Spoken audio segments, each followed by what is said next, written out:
Good evening मेरे प्यारे दोस्तों, सभी लोगों को मेरा नमस्कार। स्वागत करते हैं आप सभी का आपके अपने YouTube channel OD study point. तो प्यारे दोस्तों, आज की क्लास में हम लोग पढ़ेंगे चैप्टर नंबर 5 संख्या पद्धति के बारे में। जो आपका चैप्टर नंबर 4 है, बैंक जमा पूंजी तथा किस्तों में भुगतान। इस चैप्टर से आपके एग्जाम में क्वेश्चन नहीं पूछे जाते हैं, इसलिए चैप्टर नंबर 4 को मैं नहीं पढ़ा रहा हूं। तो जो आपका चैप्टर नंबर 5 है संख्या पद्धति, इस चैप्टर से आपके एग्जाम में प्रत्येक वर्ष 2 क्वेश्चन पूछा जाता है। तो ध्यान से अच्छी तरीके से संख्या पद्धति को समझिएगा। सबसे पहले डियर स्टूडेंट, संख्या पद्धति के बेसिक कांसेप्ट को समझेंगे, उसके बाद से इस चैप्टर में दिए गए क्वेश्चन को सॉल्व करेंगे। यह आपका छोटा चैप्टर है, तो आज की क्लास में आपको मैं संख्या पद्धति बेसिक कांसेप्ट के साथ साथ इस चैप्टर को पूरी तरह से कंप्लीट करा दूंगा। तो ध्यान से प्रत्येक टॉपिक को समझते हुए चलिएगा। बेसिक कांसेप्ट को ध्यान से समझिएगा। तो सबसे पहला टॉपिक आपका है प्राकृतिक संख्याएं। प्राकृतिक संख्याएं को इंग्लिश में बोला जाता है नेचुरल नंबर। तो प्राकृतिक संख्याएं वे संख्याएं होती है जिन संख्याओं का उपयोग हम गणना के लिए करते हैं, उन्हें हम प्राकृतिक संख्याएं कहते हैं। यानी कि जिन संख्याओं का उपयोग हम गणना के लिए करते हैं, उसको हम प्राकृतिक संख्याएं कहते हैं। जैसे एग्जांपल के रूप में आपका हो गया 1 2 3 4 5 6 यानी कि जिन संख्याओं का उपयोग आप गणना के लिए करते हैं, उनको हम बोलते हैं प्राकृतिक संख्याएं। अब बात करते हैं पूर्ण संख्याएं। पूर्ण संख्याएं को इंग्लिश में बोला जाता है होल नंबर। तो यदि आप प्राकृतिक संख्या के साथ जीरो को भी सम्मिलित कर लेंगे तो उसको हम बोलेंगे पूर्ण संख्याएं। यानी कि प्राकृतिक संख्या के साथ यदि आप जीरो को भी सम्मिलित कर लेंगे उसको हम बोलेंगे पूर्ण संख्याएं। जैसे एग्जांपल के रूप में 0 1 2 3 4 5 6 यानी पूर्ण संख्याएं वे संख्याएं होती है जिनमें प्राकृतिक संख्या के साथ साथ जीरो को भी सम्मिलित कर लिया जाता है, उसको हम पूर्ण संख्याएं बोलते हैं। नेक्स्ट टॉपिक आपका है पूर्णांक। पूर्णांक को इंग्लिश में बोला जाता है इंटीजर। तो पूर्णांक वे संख्याएं होती है जिनमें पूर्ण संख्या के साथ साथ ऋणात्मक संख्याएं भी आती हैं। यानी कि पूर्णांक वे संख्याएं होती है जिनमें पूर्ण संख्या के साथ साथ ऋणात्मक संख्याएं भी आती हैं। जैसे एग्जांपल के रूप में आपका हो गया -5 -4 -3 जीरो आ गया, फिर 1 2 3 4 5 6। तो इस तरीके से पूर्णांक वे संख्याएं होती हैं जिसमें आपका ऋणात्मक संख्याएं के साथ साथ जीरो और धनात्मक संख्याएं भी आती हैं। ये छोटे छोटे टॉपिक है, इन सारे टॉपिक को आप माइंड में सेट करके रखिए। मैक्सिमम 5 से 10 मिनट में मैं कंप्लीट करा दूंगा। और जितने भी टॉपिक आपके दिए गए टोटल टॉपिक से आपके एग्जाम में क्वेश्चन बनते हैं। अब देखिएगा सम संख्याएं। सम संख्याएं वे संख्याएं होती है जो 2 से विभाज्य होती है। यानी सम संख्याएं वे संख्याएं होती है जो 2 से विभाज्य होती है। जैसे एग्जांपल के रूप में आपका हो गया 2 4 6 8 10 विषम संख्याएं। तो विषम संख्याएं वे संख्याएं होती है जो 2 से विभाज्य ना हो। यानी विषम संख्याएं वे संख्याएं होती है जो 2 से विभाज्य ना हो। जैसे आपका आ गया 3 5 7 9 11। अब बात करते हैं परिमेय संख्याएं। तो परिमेय संख्याएं वे संख्याएं होती है जिनको आप p/q के रूप में लिख सकते हैं। परिमेय संख्याएं वे संख्याएं होती है जिनको आप p/q के रूप में लिख सकते हैं, लेकिन जो q की वैल्यू है वह 0 नहीं होना चाहिए। यानी परिमेय संख्याएं वे संख्याएं होती हैं जिनको आप p/q के रूप में लिख सकते हैं, लेकिन q की वैल्यू 0 नहीं होना चाहिए। जैसे एग्जांपल के रूप में आपका 3/5 हो गया, 7/11 हो गया, फिर उसके बाद से आपका 11/13 हो गया। तो ये सारी संख्याएं आपकी परिमेय संख्याएं हो गई। अब बात करते हैं अपरिमेय संख्याएं। तो अपरिमेय संख्याएं वे संख्याएं होती हैं जिनको आप p/q के रूप में ना लिख सकें। यानी अपरिमेय संख्याएं वे संख्याएं होती हैं जिनको आप p/q के रूप में ना लिख सके, उनको हम बोलते हैं अपरिमेय संख्याएं। तो अपरिमेय संख्याओं का जो एग्जांपल होता है वो आपका आ जाएगा कड़ी कड़ी में 5, कड़ी में 7, कड़ी में 11। तो ये सारी संख्याएं आपकी अपरिमेय संख्याएं हो गई। अब बात करते हैं वास्तविक संख्याएं। तो वास्तविक संख्याएं वे संख्याएं होती हैं जिनमें परिमेय संख्या और अपरिमेय संख्या दोनों संख्याएं आती हैं। यानी वास्तविक संख्याएं वे संख्याएं होती हैं जिनमें परिमेय संख्या और अपरिमेय संख्या दोनों संख्याएं आती हैं। यहाँ तक आपको समझ में आया होगा। अब बात करते हैं डियर स्टूडेंट अभाज्य संख्याएं। तो अभाज्य संख्याएं वे संख्याएं होती हैं जो एक से विभाज्य हो या स्वयं की संख्या से विभाज्य हो। यानी अभाज्य संख्याएं वे संख्याएं होती हैं जो एक से विभाज्य होंगी या तो स्वयं की संख्या से विभाज्य होंगी। जैसे एग्जांपल के रूप में आपका आ गया 7, 11 हो गया, 13 हो गया, फिर 17 हो गया, 61 हो गया, उसके बाद से 71 हो गया। यानी ये संख्याएं ऐसी संख्या होती हैं जो या तो एक से विभाज्य होंगी या स्वयं की संख्या से विभाज्य होंगी। वे आपकी अभाज्य संख्याएं आती हैं। अब बात करते हैं भाज्य संख्याएं। तो भाज्य संख्याएं वे संख्याएं होती हैं जो एक के अलावा अन्य संख्याओं से भी विभाज्य हो, उनको हम बोलते हैं भाज्य संख्याएं।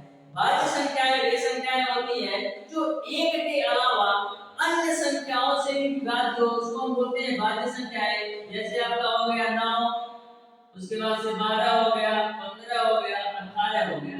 यानी कि भाज्य संख्याएं वे संख्याएं होती हैं जो एक से विभाज्य तो होती ही होती हैं, लेकिन उसके अलावा अन्य संख्याओं से भी विभाज्य होती हैं। अब बात करते हैं योगात्मक प्रतिलोम। तो ध्यान से समझिएगा योगात्मक प्रतिलोम। जैसे आपसे पूछा जाए कि 5 का योगात्मक प्रतिलोम क्या होगा, तो 5 का योगात्मक प्रतिलोम -5 होगा। उसी प्रकार से यदि पूछा जाए कि 6 का योगात्मक प्रतिलोम क्या होगा, 6 का योगात्मक प्रतिलोम क्या होगा, तो 6 का योगात्मक प्रतिलोम -6 होगा। उसी प्रकार से पूछ लिया जाए -7 का योगात्मक प्रतिलोम क्या होगा, तो 7 होगा। कहने का मतलब ये है कि योगात्मक प्रतिलोम वो होता है जिसमें दी गई संख्या और उसका योगात्मक प्रतिलोम का योग 0 के बराबर होना चाहिए। यानी कि योगात्मक प्रतिलोम का यह मतलब होता है कि दी गई संख्या और उसका योगात्मक प्रतिलोम का योग 0 के बराबर होना चाहिए, वही उसका योगात्मक प्रतिलोम होता है। जैसे आपसे पूछा जाए कि -17 का योगात्मक प्रतिलोम क्या होगा, तो -17 का योगात्मक प्रतिलोम आपका 17 होगा, क्योंकि दोनों संख्याओं का योग 0 के बराबर होना चाहिए। तो -17 + 17 0 के बराबर हो जाएगा। तो योगात्मक प्रतिलोम आपको समझ में आया होगा। यदि 5 का पूछे -5 होगा, 6 का पूछे -6 होगा, -7 का पूछे 7 होगा। यानी कि दोनों संख्याओं का योग 0 के बराबर होना चाहिए। अब बात करते हैं गुणात्मक प्रतिलोम। तो देखिएगा जैसे पूछा जाए कि 7 का गुणात्मक प्रतिलोम क्या होगा, तो 7 का गुणात्मक प्रतिलोम 1/7 होगा। 9 का गुणात्मक प्रतिलोम क्या होगा, 1/9 होगा। अगर पूछा जाए 1/8 का गुणात्मक प्रतिलोम क्या होगा, 8 होगा। तो कहने का मतलब गुणात्मक प्रतिलोम वो होता है जिसमें दी गई संख्या और उसके गुणात्मक प्रतिलोम का गुणनफल 1 के बराबर हो। तो देखिएगा दी गई संख्या आपकी 7 थी और उसका गुणात्मक प्रतिलोम 1/7, तो इसको आप सॉल्व करेंगे तो आपको 1 मिल जाएगा। यानी कि दी गई संख्या और उसका गुणात्मक प्रतिलोम दोनों का गुणनफल 1 के बराबर होना चाहिए, यही आपका गुणात्मक प्रतिलोम है। जैसे 9 का गुणात्मक प्रतिलोम 1/9 है, तो 9 आपका दी गई संख्या और उसका आपका गुणात्मक प्रतिलोम 1/9, इसका आपका गुणनफल 1 के बराबर हो गया। तो यही आपका गुणात्मक प्रतिलोम हो गया। यहां तक आपको समझ में आ गया होगा। नेक्स्ट टॉपिक आपका है डियर स्टूडेंट, नेक्स्ट टॉपिक आपका है संख्या का इकाई का अंक ज्ञात करना। संख्या का इकाई का अंक ज्ञात करना से एक क्वेश्चन आपके एग्जाम में 100% आएगा। तो ध्यान से समझिएगा कि किसी भी संख्या का इकाई का अंक कैसे ज्ञात कर सकते हैं। मैं आपको ऐसा भी बताऊंगा कि आप उस ट्रिक से कोई भी नंबर आपको दे दिया जाए, चाहे वो पावर में हो या सिंपली गुणा के रूप में दिया हो, तो कैसा भी आपसे क्वेश्चन पूछ लिया जाए, मैक्सिमम आप 5 सेकंड के अंदर सॉल्व कर सकते हैं। तो ध्यान से समझिएगा संख्या का इकाई का अंक ज्ञात करना कैसे ज्ञात करते हैं।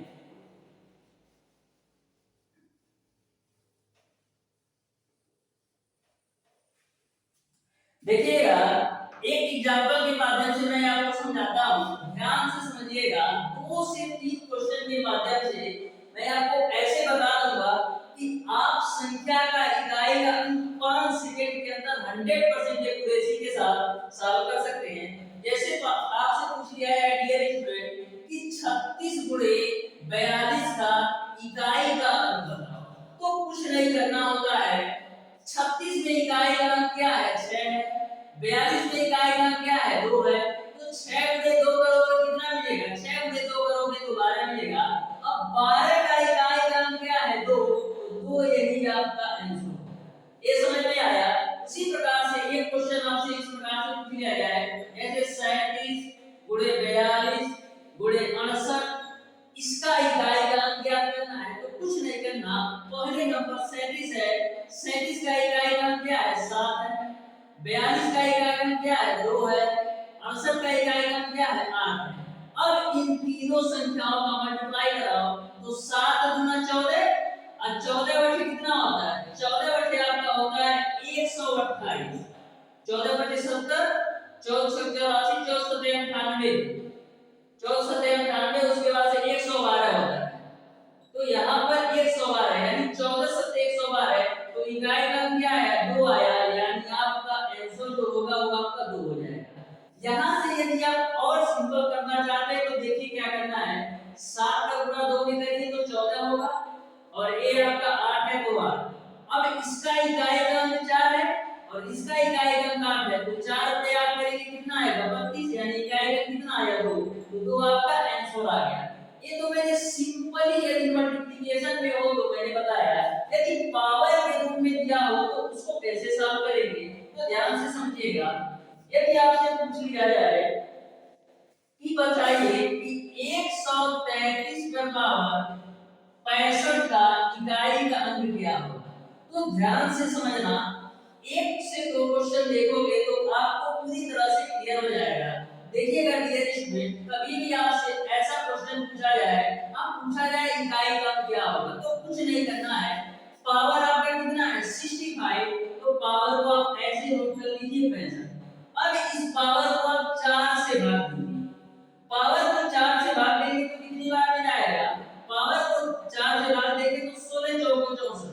कितना शेषफल बच रहा है? एक शेषफल बच रहा है, तो शेषफल कितना बच रहा है? यानी कि 65 में हम 4 से भाग देंगे तो शेषफल 1 बचेगा। तो इस वाली वैल्यू से मेरा कोई मतलब नहीं है। जो 1 बचा ना, उसको आप 133 पे पावर 1 लिख दो। अब देखिएगा 133 में इकाई का क्या है? 3, तो 3 पे पावर 1 का मान कितना होता है? 3, यानी कि इस संख्या का जो इकाई का होगा वो आपका 3 हो जाएगा, यही आपका आंसर हो जाएगा। तो बिल्कुल सिंपल है। एक क्वेश्चन और लेते हैं, ध्यान से समझिएगा।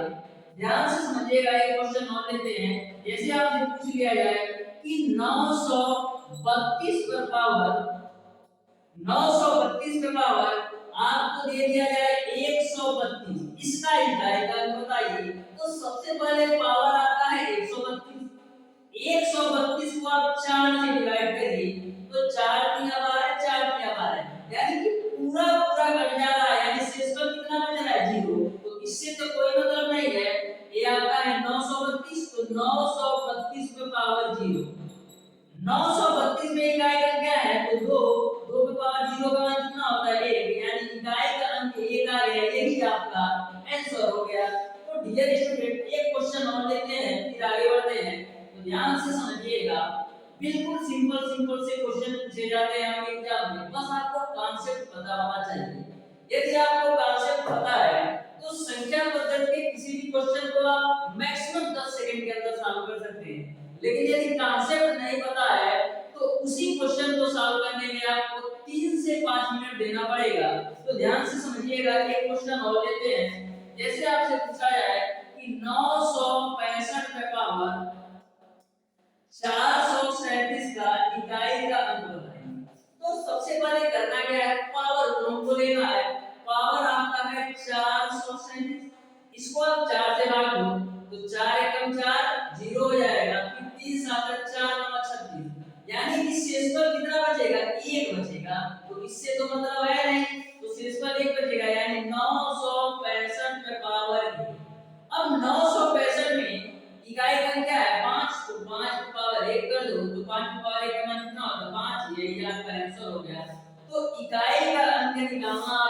अच्छी तरीके से समझ में आ गया होगा।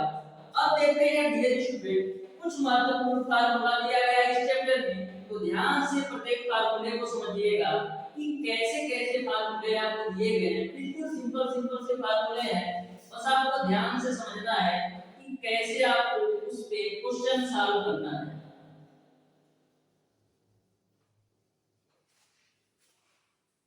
देखिएगा, पहला फार्मूला का ये है प्राकृतिक संख्याओं का योग। यदि आपको प्राकृतिक संख्याओं का योगफल पूछा जाए तो उसका जो फार्मूला होता है, जैसे प्राकृतिक संख्या 1 2 3 4 5 डॉट डॉट डॉट n, तो प्राकृतिक संख्याओं का योगफल का जो फार्मूला होता है वो आपका n धन 1 डिवाइडेड बाय 2। तो इसको आप ध्यान में रखिएगा, नोटबुक में नोट कर लीजिए। और ये तो मैंने बताया प्राकृतिक संख्याओं के योगफल का फार्मूला।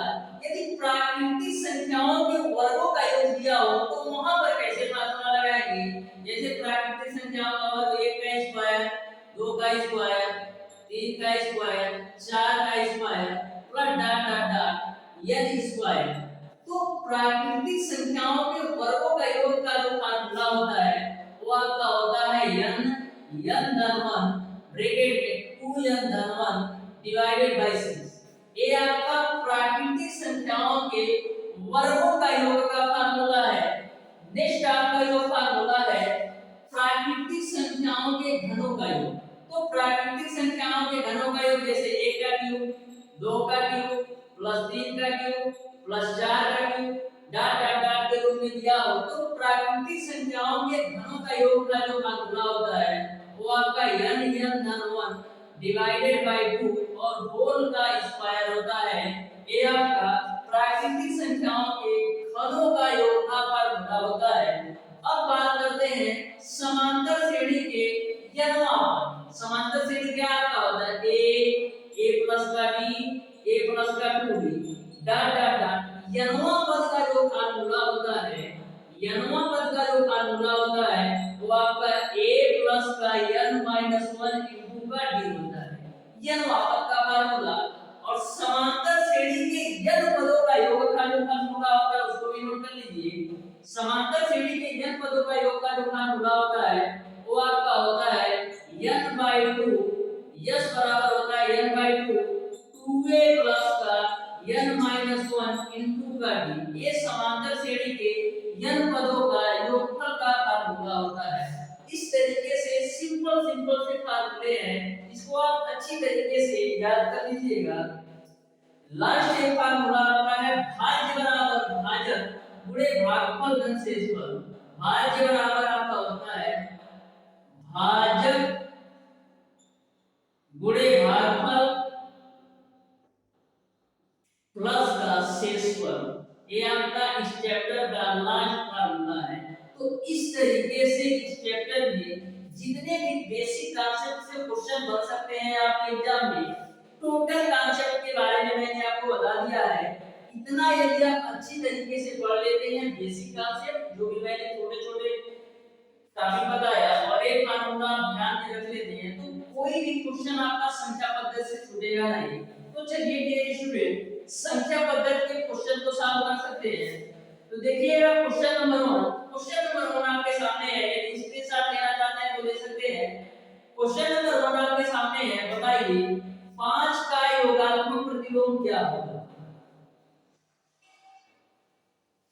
तो क्वेश्चन नंबर 1 आपके सामने है, ध्यान से पढ़िए और बताइए इसका कौन सा ऑप्शन सही होगा।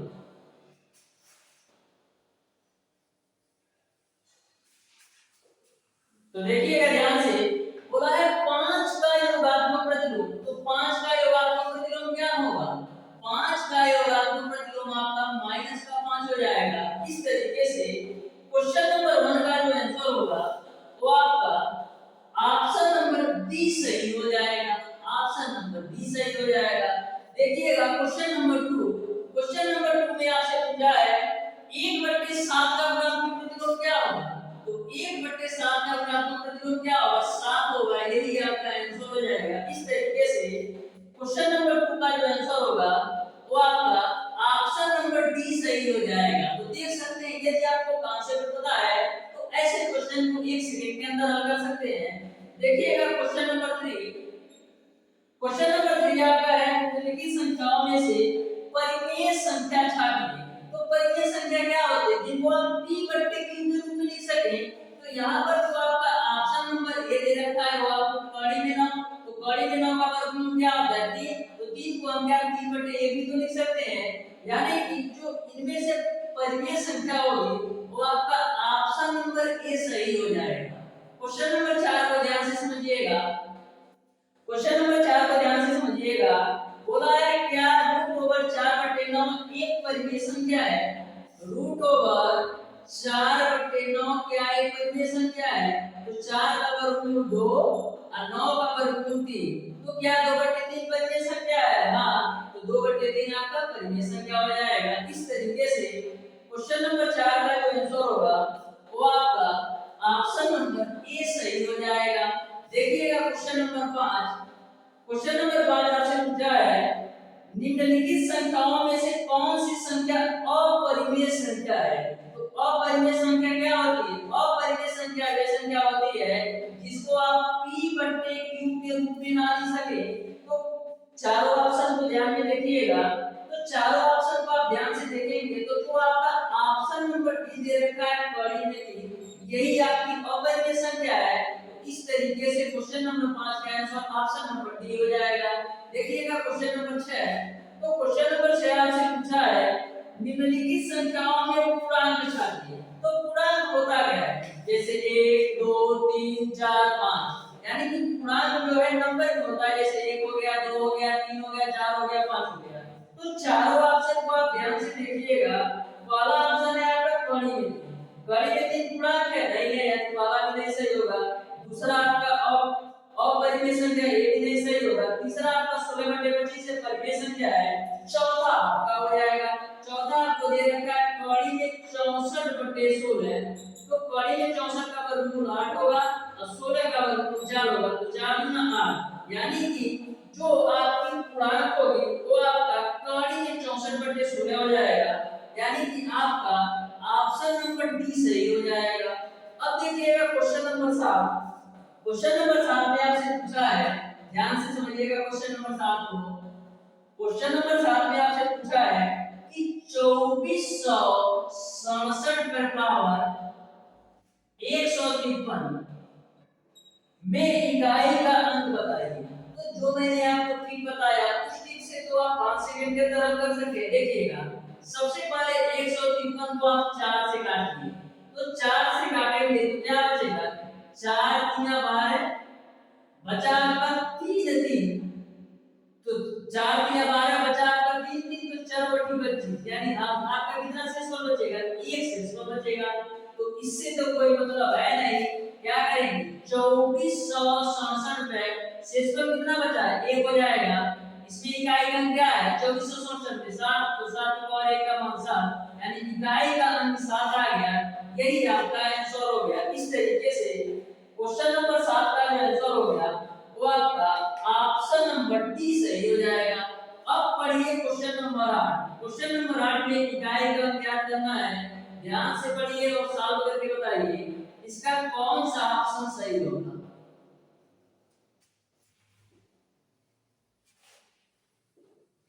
बिल्कुल सिंपल सिंपल से क्वेश्चन पूछे जाते हैं, बस आपको कॉन्सेप्ट अच्छी तरीके से पता होना चाहिए। तो देखिएगा क्वेश्चन नंबर 8। क्वेश्चन नंबर 8 आपको दे रखा है 105 105 62 और 68 और 89 में आपको इकाई का अंक ज्ञात करना है। तो ध्यान से समझिएगा क्या करते हैं, सबसे पहले सभी नंबर का इकाई का अंक लेते हैं। 105 का इकाई का अंक 5, 62 का इकाई का अंक 2, 68 का इकाई का अंक 8 और 89 का इकाई का अंक 9। अब सबका आपस में गुणा करा दो। देखो यदि और सिंपल करना चाहते हो तो देखो एक और टिक बना सकते हो। तो 5 गुना 10, ये आपका 8 9 72। अब देखिएगा 10 का इकाई का क्या है 0, अब 72 का इकाई का क्या है 2, तो 0 गुणे 2 यानी 0, यानी कि इस पूरी संख्या का जो इकाई का अंक आ जाएगा वो 0 आ जाएगा।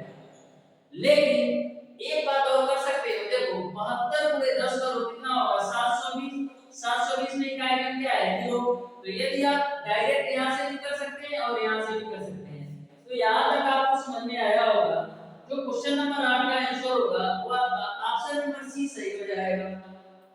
पढ़िएगा क्वेश्चन नंबर 9। क्वेश्चन नंबर 9 में आपको इकाई का ज्ञात करना है, तो ध्यान से समझिएगा कैसे ज्ञात करेंगे। आपको दे रखा है 2467 पे पावर 153 गुणे 341 पे पावर 1। इसमें आपको इकाई का ज्ञात करना है, तो सबसे पहले इसको सॉल्व करेंगे, फिर इसको सॉल्व करेंगे।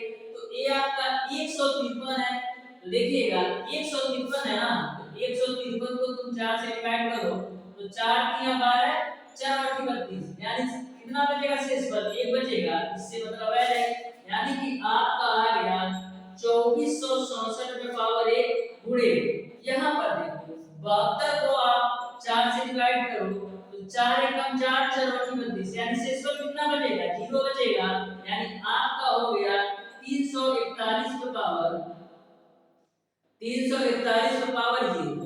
अब आप ये बताइए 2467 में इकाई का क्या है, तो 7 पे पावर 1 गुणे, इसमें इकाई का क्या है 1 पे पावर 0, तो 7 पे पावर 1 का मान 7 और 1 पे पावर 0 का मान 1, यानी इकाई का कितना है 7।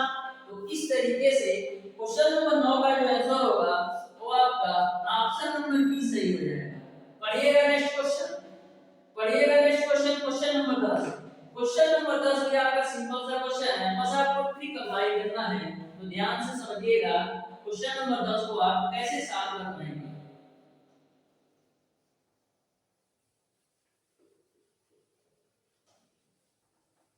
तो देखिएगा क्वेश्चन नंबर 10, क्वेश्चन नंबर 10 आपको इस प्रकार से दे रखा है 1 माइनस 1 अपॉन 3, और दूसरे ब्रैकेट में आपका है 1 माइनस 1 अपॉन 4, एक ब्रैकेट में आपको दे रखा है 1 minus 1 upon 5 dot dot dot 1 minus 1 upon n, इसका मान आपको ज्ञात करना है। तो देखो सिंपल तरीके से 1 सेकंड में आप इसका ऑप्शन दे सकते हो, तो देखिएगा कैसे। सबसे पहले इसको सॉल्व करो, तो इसको सॉल्व करेंगे तो कितना मिलेगा 3 माइनस का 1 डिवाइडेड बाय 3, फिर इसको सॉल्व करो, ये बीच वाली वैल्यू छोड़ दो, तो यहां पर क्या मिलेगा n माइनस 1 डिवाइडेड बाय 1। ठीक है, यहां से आपको ऊपर वाला नंबर लेना है, तो ऊपर कितना मिलेगा 2, और यहां से आपको नीचे वाला नंबर लेना है, यानी कि यही तुम्हारा आंसर हो जाएगा। ये तो मैंने ट्रिक बताया। सबसे पहले इसको सॉल्व करो, इसमें से आपको ऊपर वाला नंबर लेना है, फिर लास्ट वाले को सॉल्व करें और लास्ट वाले में से आपको नीचे वाला नंबर लेना, वही आपका आंसर हो जाएगा। इसको मैं बेसिक से भी बता देता हूं कि कैसे आपका 2 यानी क्या आएगा, तो ध्यान से समझना, इसको बेसिक से भी मैं समझा देता हूं। देखिएगा डियर स्टूडेंट, यदि आप इसको सॉल्व करेंगे तो 3 एकम 3, 3 में से 1 जा 2/3 मिलेगा, गुणे यहां पर 4 एकम 4, 4 में से 1 जाएगा तो 3/4 मिलेगा, गुणे यहां पर 5 एकम 5, 5 में से 1 जाए तो 4/5 मिलेगा, फिर डॉट डॉट डॉट इसको आप सॉल्व करेंगे तो n 1 डिवाइडेड बाय। तो यहां पर आप एक चीज देख रहे हैं कि a वैल्यू ऐसे ऐसे आपकी कटती जाएगी, तो लास्ट में आपको जो मिलेगा इधर से आपको ऊपर वाला नंबर और लास्ट से आपका नीचे वाला नंबर यह मिलेगा, एक वैल्यू आपका ऐसे कटेगा। तो इसी तरीके से इसी ट्रिक पर एक क्वेश्चन बेस्ड होता है। तो यहां तक आपको समझ में आया होगा। जो क्वेश्चन नंबर 10 का आंसर होगा वो आपका ऑप्शन नंबर ए सही हो जाएगा। देखिएगा dear student, question number 11, question number 11 आपका है यदि किसी संख्या को 899 से विभाजित करते हैं तो 62 शेष बचता है, यदि उसी संख्या को 31 से विभाजित करें तो कितना शेष बचेगा। तो कभी भी आपसे ऐसा क्वेश्चन पूछा जाए तो कुछ नहीं करना होता है, कितना शेष बच रहा है 62 शेष बच रहा है। बोला है उसी संख्या को 31 से डिवाइड करें तो कितना शेष बचेगा, तो जो आपका शेषफल बच रहा है 62, उसी को आप 31 से डिवाइड कर लो तो कितना शेषफल बचेगा 0, यही तुम्हारा आंसर हो जाएगा।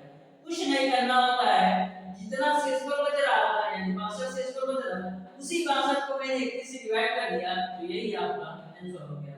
इस तरीके से क्वेश्चन नंबर 11 का आंसर होगा वो आपका ऑप्शन नंबर सी सही हो जाएगा। देखिएगा क्वेश्चन नंबर 12, तो क्वेश्चन नंबर 12 को ध्यान से देखिएगा। यह भी क्वेश्चन आपका ट्रिक वाला क्वेश्चन है, बस आपको कांसेप्ट पता होना चाहिए, तो ध्यान से समझिएगा क्वेश्चन नंबर 12 को। तो देखिएगा क्वेश्चन नंबर 12 है, क्वेश्चन नंबर 12 आपको दे रखा है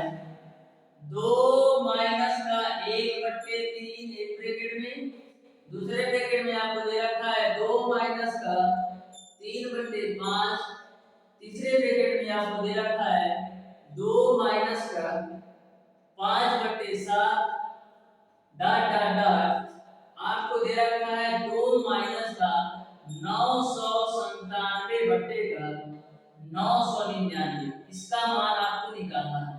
तो इसमें भी आपको करना क्या होता है, इधर का आपको पहला सॉल्व करना है और लास्ट वाला सॉल्व करना है। तो इसको सॉल्व करो तो 3 दूना 6, 6 में से क्या है कितना 5/3 यहां से मिलेगा और यहां से क्या मिलेगा 999 गुणे 2, 999 गुणे 2 माइनस का 997/999।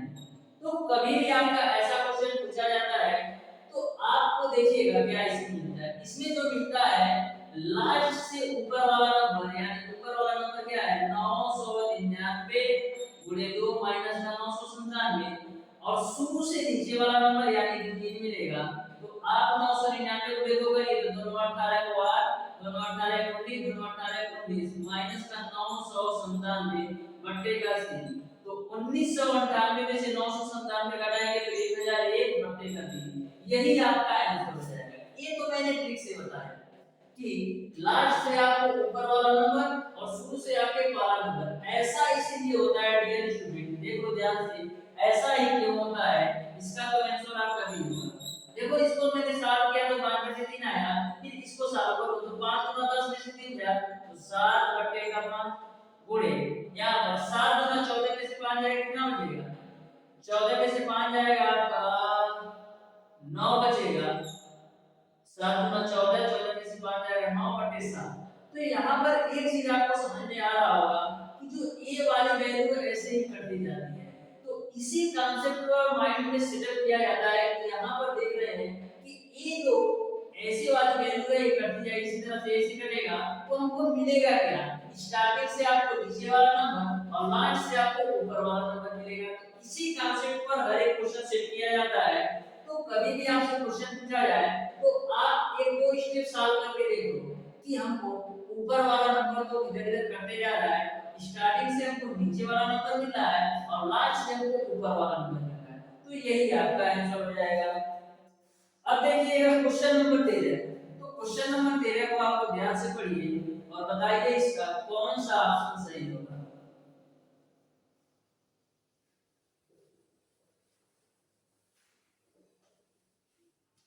देखिएगा क्वेश्चन नंबर 13, क्वेश्चन नंबर 13 में बोला है कि 1 स्क्वायर प्लस 2 का स्क्वायर प्लस 3 का square plus dot dot dot 20 का स्क्वायर बराबर 2870 हो तो 2 का स्क्वायर प्लस 4 का स्क्वायर प्लस 6 का स्क्वायर और डॉट डॉट डॉट 40 का स्क्वायर का मान क्या होगा। देखो बहुत ही सिंपल सा क्वेश्चन है लेकिन आपको कांसेप्ट लगाना पड़ेगा।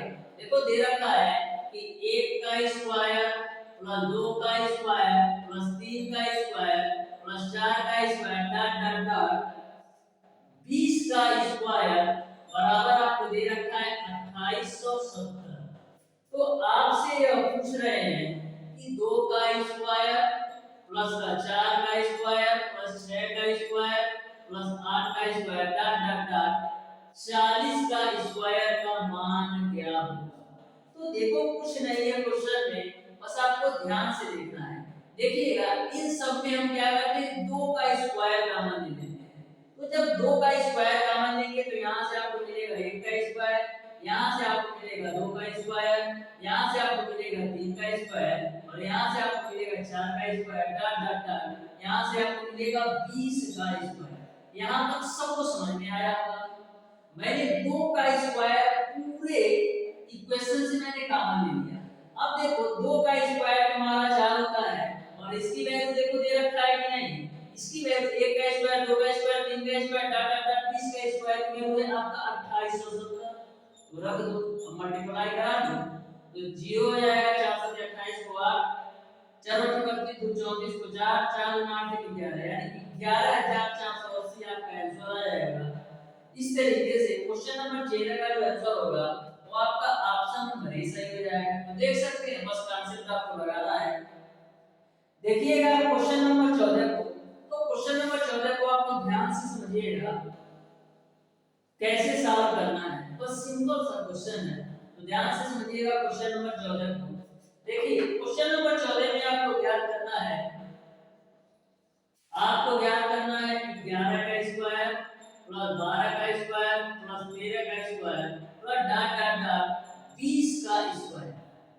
तो इसको आप कैसे ज्ञात करेंगे? तो देखिएगा सबसे पहले करते क्या है, 1 से 20 के स्क्वायर में से हम 11 से 20 का घटाते हैं, यानी कि जो आपका नेचुरल नंबर 1 से 20 तक का होता है, 1 से 20 तक के वर्ग में से 1 से 10 तक का वर्ग घटा देंगे तो 11 से 20 बचेगा कि नहीं? तो देखो कैसे करना है, करेंगे 1 का स्क्वायर प्लस 2 का square plus dot dot dot 20 के स्क्वायर में हम घटा देते हैं 1 का स्क्वायर प्लस 2 का square plus dot dot dot 10 का स्क्वायर। तो यदि आप 1 से 20 तक के स्क्वायर में से 1 से 10 तक का स्क्वायर घटाएंगे तो यही मिलेगा ना, कर लो। तो देखा 1 से 20 तक का स्क्वायर घटाना है, यानी कि आपको n की वैल्यू कितना लेना है 20, ठीक है। तो स्क्वायर का फार्मूला क्या होता है, n पदों के वर्गों का स्क्वायर का फार्मूला क्या होता है, n पदों के वर्गों का योग का जो फार्मूला होता है वो आपका होता है n बाई n प्लस 1 आपका होता है n plus 1 2n plus 1 divided by 6।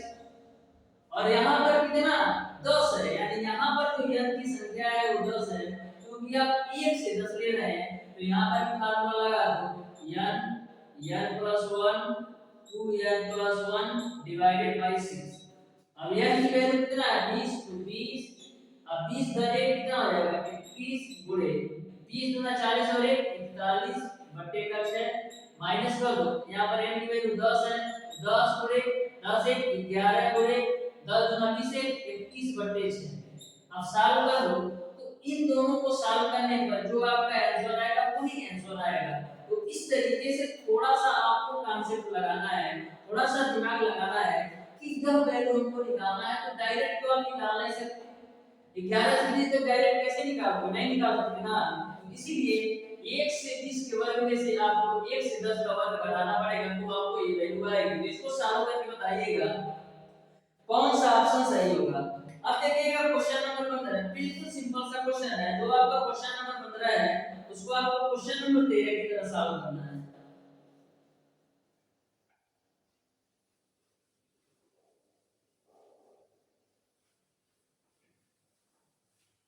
तो देखिएगा क्वेश्चन नंबर 15, क्वेश्चन नंबर 15 आपको इस प्रकार से दे रखा है, बोला है यदि 1 का स्क्वायर प्लस 2 का स्क्वायर प्लस 3 का स्क्वायर डॉट डॉट डॉट 512 का स्क्वायर बराबर m, तो 2 का स्क्वायर प्लस 4 का स्क्वायर प्लस 6 का स्क्वायर डॉट डॉट डॉट 1024 का स्क्वायर का मान होगा। तो देखो ध्यान से सिंपल सा क्वेश्चन है, 1 का स्क्वायर प्लस 2 का स्क्वायर प्लस 3 का square plus dot dot dot 512 का स्क्वायर की जो वैल्यू दे रखा है दे रखा है, आपको बताना है 2 का स्क्वायर प्लस 4 का स्क्वायर प्लस 6 का स्क्वायर प्लस 8 का square plus dot dot dot 1024 का स्क्वायर का मान क्या आएगा। तो देखो सिंपल है क्वेश्चन, इन पूरे से मैं 2 का स्क्वायर कॉमन ले सकता हूं, तो 2 का स्क्वायर मैं अब कॉमन ले लूंगा, इस श्रेणी से मैं 2 का स्क्वायर कॉमन ले लिया तो मिलेगा 1 का स्क्वायर प्लस 2 का स्क्वायर प्लस 3 का स्क्वायर प्लस 4 का square plus dot dot dot यहां से अब 2 का स्क्वायर कॉमन लेंगे तो 512 का स्क्वायर मिलेगा। यहां तक समझ में आया या नहीं? यहां तक समझ में आ गया होगा। तो 2 का स्क्वायर का मान 4 होगा और इस पूरी वैल्यू का मान दे रखा है, इस पूरी वैल्यू का मान m के बराबर है। तो इस तरीके से इस क्वेश्चन का जो आंसर होगा वो आपका 4m हो जाएगा, यानी कि आपका ऑप्शन नंबर बी सही हो जाएगा। इस तरीके से डियर स्टूडेंट आज की क्लास में मैंने आपको संख्या पद्धति के बेसिक कॉन्सेप्ट के साथ साथ संख्या पद्धति के जितने भी क्वेश्चन दिए गए थे टोटल क्वेश्चन का सॉल्यूशन करवा दिया है। यदि आपको किसी भी कॉन्सेप्ट या किसी भी क्वेश्चन में थोड़ा सा भी डाउट हो तो आप उसे कमेंट बॉक्स में कमेंट करके जरूर बताइएगा। और कोई यदि आप जानकारी चाहते हैं तो हमारे कॉन्टैक्ट नंबर 76 20 17 53 76 पर कॉल करके भी पूछ सकते हैं। ये हमारा कॉन्टैक्ट नंबर है। हमारे चैनल के माध्यम से आपको पॉलिटेक्निक अथवा आईआरटी एंट्रेंस एग्जाम 2023 की बिल्कुल फ्री कंप्लीट तैयारी करवाई जाएगी। आपको प्रत्येक चैप्टर का थ्योरी कॉन्सेप्ट के साथ साथ उस चैप्टर में जितने भी क्वेश्चन दिए गए टोटल क्वेश्चन का solution, previous year question, model paper question का सॉल्यूशन, उसके बाद से लास्ट में आपका पूरा करीब 10 साल का मैं प्रीवियस ईयर पेपर से सॉल्व करवाऊंगा। तो इन सारी चीजों के कंप्लीट करने के बाद यदि कोई भी स्टूडेंट ये सारी चीजें कर लेता है तो 100% गारंटी के साथ टॉप 100 रैंक में आएगा। तो प्यारे दोस्तों, आज की क्लास कैसी लगी कमेंट बॉक्स में कमेंट करके जरूर बताइएगा। वीडियो अच्छा लगा तो वीडियो को लाइक और चैनल को सब्सक्राइब जरूर कीजिएगा।